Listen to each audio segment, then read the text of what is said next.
Hey guys, we are on rework number 4 out of 5 for this patch, and we are going to be looking at Stitches. Stitches has always been kind of an interesting hero in that he has to be balanced around the fact that he has a hook. Which often means that because he has a hook, he has to be nerfed to compensate in every other aspect. Because if you can pick one person out of a team, you basically have won whatever objective you're trying to fight out of.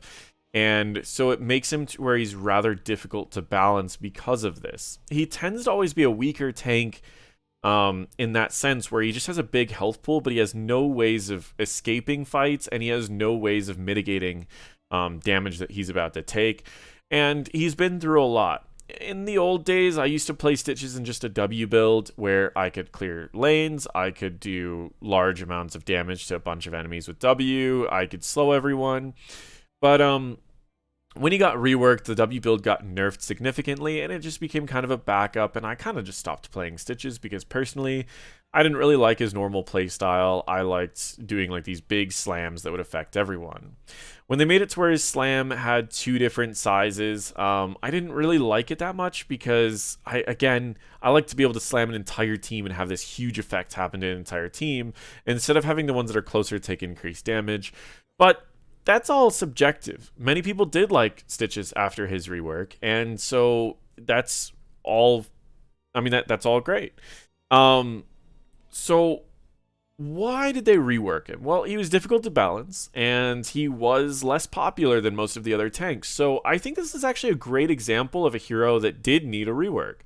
Heroes that are difficult to balance make it to where you almost are afraid to balance them, because then you might make them overpowered. So reworking them makes it to where you might remove the things that made it difficult to balance. And in that same sense, I think that reworking unpopular heroes is great because there's less people that'll get mad if you rework someone that they enjoyed playing. There's less chance that there's people that enjoyed playing that hero in their current state. And there's a higher chance that you'll increase the popularity of that hero by bringing a more fresh outlook to the game. So I also want to read the developers' comments on this particular rework so we can kind of get into it. Developers' comments, let's see. They say, "Our favorite large lad is back and hungrier than ever. We're giving our best beefy boy a new baseline ability called Shambling Horror, which should help him saunter in and out of combat a bit more consistently. This ability, combined with a plethora of new and reworked talent, should make his immediate presence more dangerous. We've also decided to bake in the benefits of the old fishing hook talent at level 13. This talent was simply too fun and effective to the point where it became impossible to design reasonable alternatives. We hope the totality of these changes will breathe new unlife into a hero that has fallen out of favor over the years." Those were their jokes, not mine. So just so everyone isn't immediately like, oh, the fishing hook's baseline, it unlocks at level 13, where you would normally take the talent. Now everyone just gets it baseline once you hit 13. It's like a quest, basically. And it even does the quest thing as you gain the level past 13. Shambling Horror is his trait. What this used to do was applied vile gas when you auto-attacked something, and that vile gas would do damage over time. This is now, they've made it to where now it does 2.5 times damage to minions, mercs, and monsters. So it should have like a crit indicator or something, I would imagine. No crit indicator. It doesn't stack, so 1 auto attack on each one is as much as you need, and it's definitely not high enough to quickly get camps. You can activate it to do a few things. So 1, you activate it to spread vile gas in a large area, so let's activate it. And 2, you can see that I'm moving a little bit faster. And I cannot be reduced below 110% movement speed for 5 seconds. So slows don't work. I don't know about roots yet, so we'll have to test that out. But slows won't slow you. Then the changes to Vile Gas basically doesn't stack. The inner Slam applies Vile Gas, auto attacks apply Vile Gas, your trait applies Vile Gas, and Vile Gas does increase damage to minions, mercs, and monsters. So, is this enough wave clear if we were to use like a Slam and let the Vile Gas do the rest of the work? Not quite. And this is even at level 20, scaled to 20. So, His wave clear without talents is not going to be enough to double soak. It might get kind of close, but currently it is not enough to double soak. So just keep that in mind before we get into any of the talents. You still have Helping Hand baseline, so you can still grab an ally and pull them towards you. It does grant them like a form of unstoppable when you do that. Like it'll remove them from a route if you pull them. But it's not a perfect unstoppable by any means. It's not like what's his name's pull or the other guy's throw. So that's about it. So let's talk a little bit more about what they've done to Stitches as far as his early stats and his rework. So they've left his health the same, making Stitches have one of the highest starting health pools in the game. He has the highest baseline health in the game, not counting talents or anything else. What I mean by that is Joanna, if she takes her lone talent, she has more health than him. He has more health than Cho'Gall, but if Varian takes Taunt, then Varian has more health than him. And that kind of gives you an idea, but baseline, he has the highest health in the game, including more health than both Deathwing and Cho'Gall. His hook, the only change that they made was level 13. You have that quest that you automatically get, the increase of range. Slam, its cooldown is being increased, but its inner area's slow is being increased. No longer deals increased damage to minions, mercs, monsters. That's because it applies to the Vile Gas now, and the Vile Gas does increase damage to minions, mercs, monsters. Vile Gas, I've explained the changes for that, and that is all that's been changed in his kit. His W, for the most part, still does the same thing. His E, for the most part, still does the same thing. Let's start looking at his talents. So at level 1, we have Patchwork's Creation, which has a new functionality. It does something completely different. Gains 3 armor for every unit afflicted by Vile Gas, stacking up to 8 times. Realistically, in a team fight, you'll probably have 3 stacks of this, unless you're on a map like Infernal Shrines, which you'll have your full 8. 8 times 3, we'd be looking at 24 armor. While Shambling Horror is active, this armor amount is doubled, so we're looking at close to 50. It also still gives the same benefit of increased regen effects and all healing received by 15%. So baseline, it's pretty decent as far as just giving you some extra healing, no quest aligned to it, and it's a lot of survivability during these fights. I actually really like this talent design. It's kind of makes you into that tanky person that you want to be. You apply your mark to as many people as possible, and you heal for more, and your health is more effective. Savor the Flavor. Hitting an enemy hero at Devour increases your health regen by 1.5, and the damage of Vile Gas by 2%, stacking 100 times. So this talent used to be my favorite talent for the solo lane, but it also did something else on top of that. It didn't do increased damage of Vile Gas. Instead, it gave you 8% more health on your E and 4% of your mana back. So it made it to where you could stay in the solo lane without having any mana problems and just casually stack this. Now, it doesn't give you the mana or the extra health, but it does give you extra damage of Vile Gas. Vile Gas doesn't do a lot of damage, but remember that the damage is multiplied by 2.5 when it's against minions and mercs. So there's actually kind of a potential for this being increased, or I mean, I guess that depends on how, if that's multiplicative or additive, then that really changes how that works. But that's an idea, and there may be more Vile Gas talents along the way. Realistically, you don't end a game with very many stacks of this, because E is a very low range, to the point that it almost feels like it's less than melee range. But it is melee range. So it's a tricky talent to get a lot of stacks on, because it's also a 20-second cooldown. So I'm a little concerned about this. When people see the Vile Gas, they're going to immediately think, oh, I could get a whole bunch of stacks of this and I do 200% damage to the Vile Gas. Seems cool on paper, but we'll see how it works as we see more talents. Hungry for More. You gain 5% movement speed baseline. Gathering a regen globe increases your maximum health by 30. Reward every 20 globes, increase your movement speed. So this is basically what it was before, except that you have a passive 5% to start you off. Level 4, Playtime. Basic attacks reduce the cooldown of Slam and restore 5 mana. Hitting heroes with the inner area of Slam reduces its cooldown by 1 second. So that's kind of a baseline, brings you back to where you were, but you could also lower the cooldown even further, potentially bringing back Slam build a little bit depending on the rest of the talents. Basic attacks spread Vile Gas. So basic attacks apply Vile Gas. This one spreads Vile Gas. And basic attacks against heroes with Vile Gas do 35% more damage. So let's see how big the spread is. 1 auto attack, 2 spreads. Okay, is it large enough for at least these guys? It is large enough for those guys. Cool. All right, so that's okay. Kind of does what it used to do, but it just takes 1 extra auto attack to do it. Tenderize. Basic attacks against enemy heroes slow them by 25% and restore 2% of your max health. So they've combined those 2 talents together, both the auto attack talents on this tier together. I think that's a pretty good combine since neither of those were really like overpowered. They did nerf Tenderizer a tad to compensate for that, but overall should be pretty good. I like these level 4 talents. I think they're pretty solid. Level 7, Serrated Edge. Hitting a hero with Hook deals 5% of their max health, reduces Hook cooldown by 5%, and restores some mana. If you really like landing hooks and you want to constantly land hooks, it's pretty good, but it only gives you the benefit if you land a hook, and if you're going to land a hook, it should lead to something, which means you might not need that second hook. So there's downsides to this talent and reasons why most people don't pick it. Second Helping. Devourer gains an additional charge with a 6-second cooldown in between. Lone. If Stitches is at max health after Devour, he gains a shield equal to 15% of his max health for 10 seconds. Every death reduces the shield by 3%. This is another great example of a lone talent where it's, even if you lose the lone value, you still have 2 charges of Devour, which it helps you get stacks and is just a good talent in general. Because this talent used to be a level 16 or 20. It used to be a level 20 talent. Just the first part of this used to be a level 20 talent.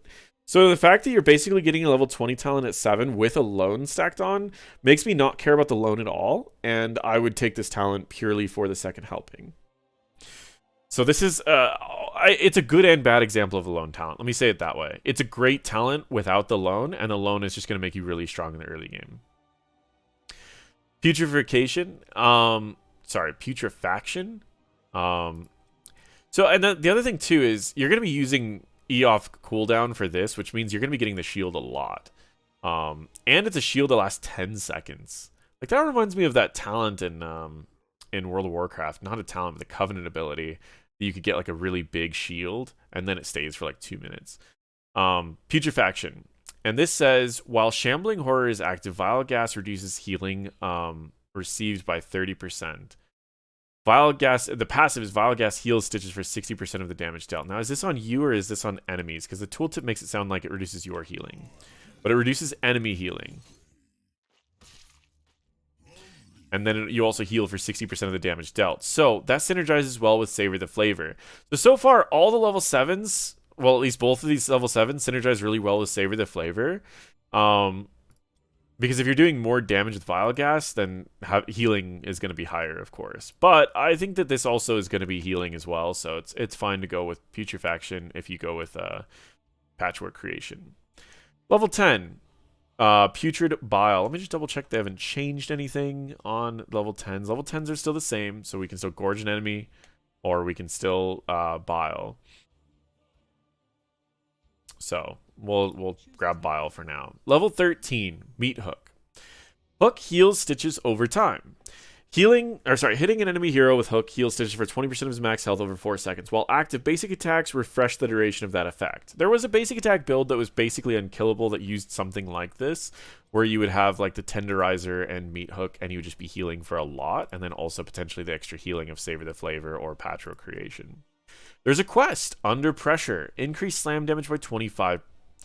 After damaging heroes with Vile Gas 6 times, permanently increase the damage of Slam by 1 to a maximum of 75 additional damage. So in order to deal damage to someone with Vile Gas 3 times, it procs once per second, and it will go just 3 times. So you will have to auto-attack someone, wait a couple seconds, auto-attack someone again, wait a couple seconds, auto-attack someone again. That's a little slow, especially for a late quest. Chop Chop. Hitting in a hero with Hook or activating Shambling Horror gives 50% attack speed for 5 seconds.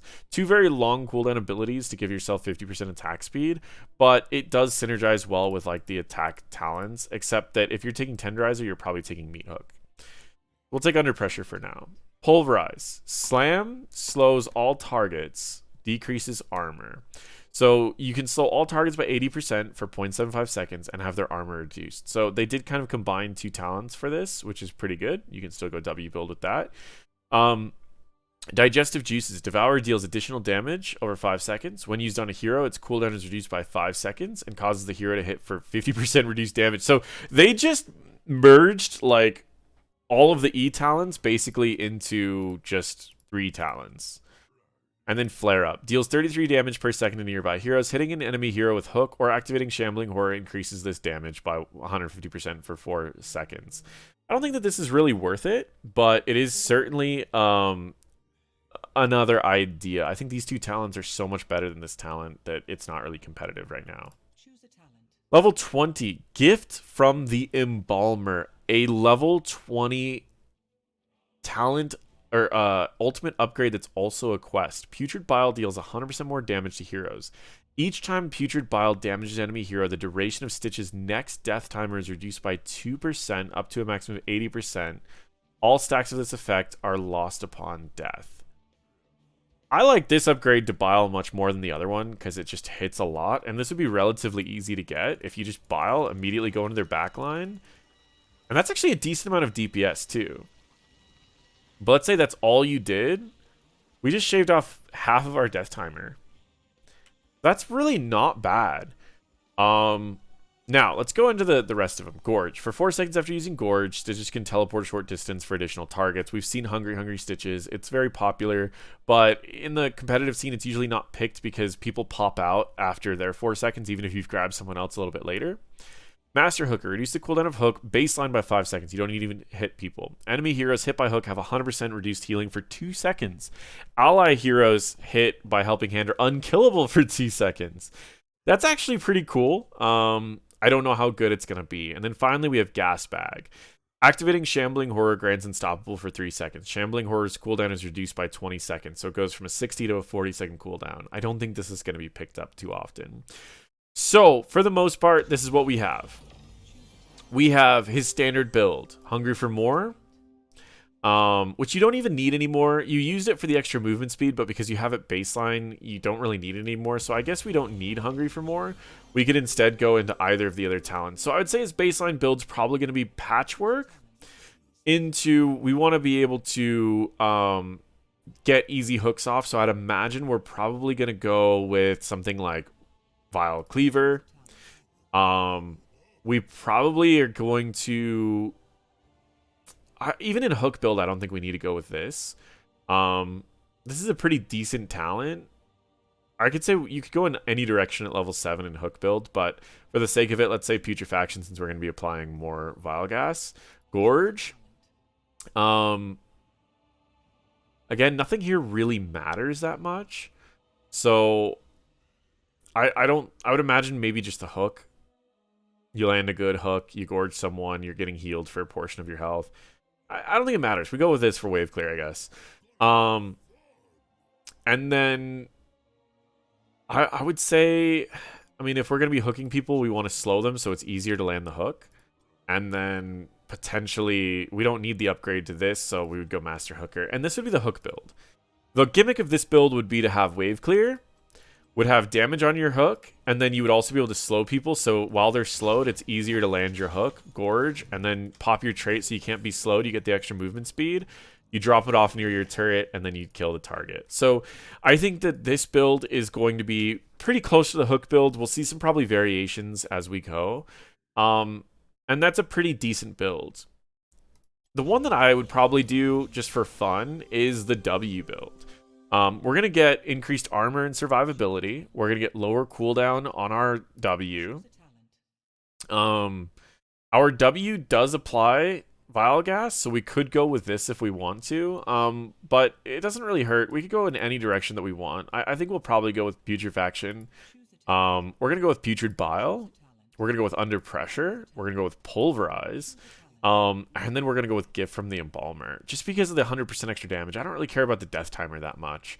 And this is kind of how I would approach these fights with this. Is you'd want to slow everyone by a decent amount, get an attack off, pop your ult, walk around for a bit, and then just auto-attack and pop your trait potentially so you can't be slowed. We've got 24 armor, we've got increased healing, we're lowering the cooldown of slam, and we're going to slam again. We finished the gift quest, but we didn't get a lot of stacks on under pressure.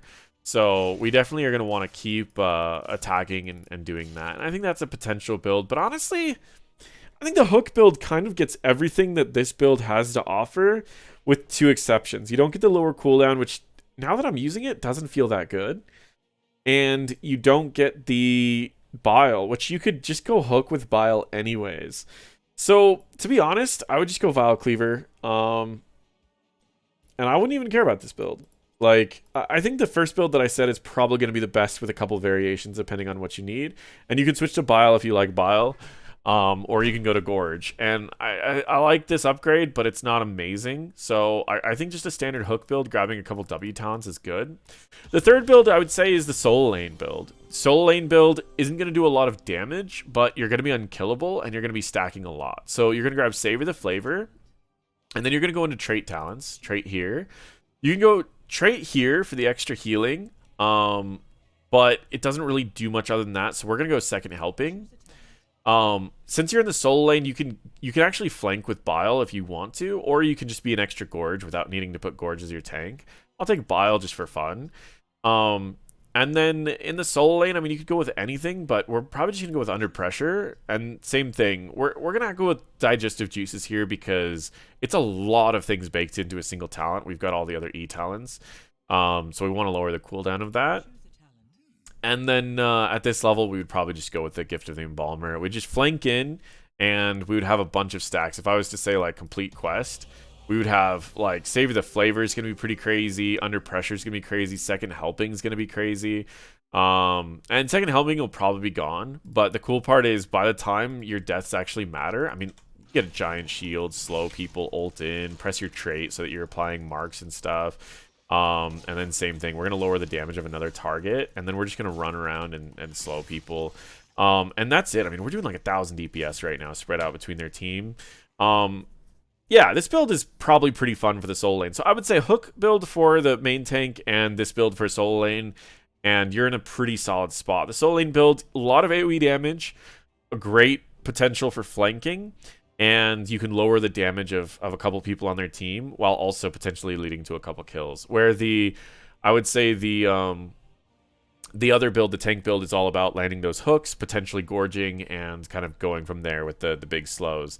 The fact that the big slow is on a different tier than the longer hook range means that the hook build just got so much easier to play as well.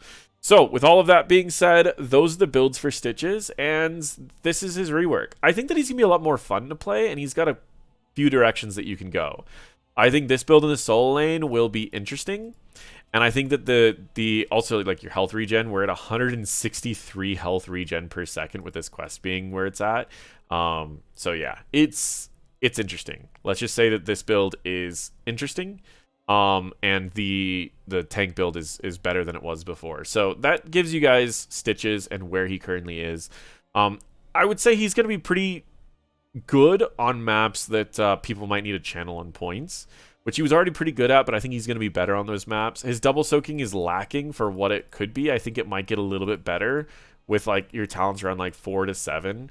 But it's rather weak currently, so I wouldn't expect to be double soaking a lot with him. But he does have different approaches to fights now. I think overall he's just better than he was before. Which is good if you like Stitches, bad if you didn't like Stitches. So there you guys go. If you have any questions, let me know. Otherwise, feel free to check out any of my other videos.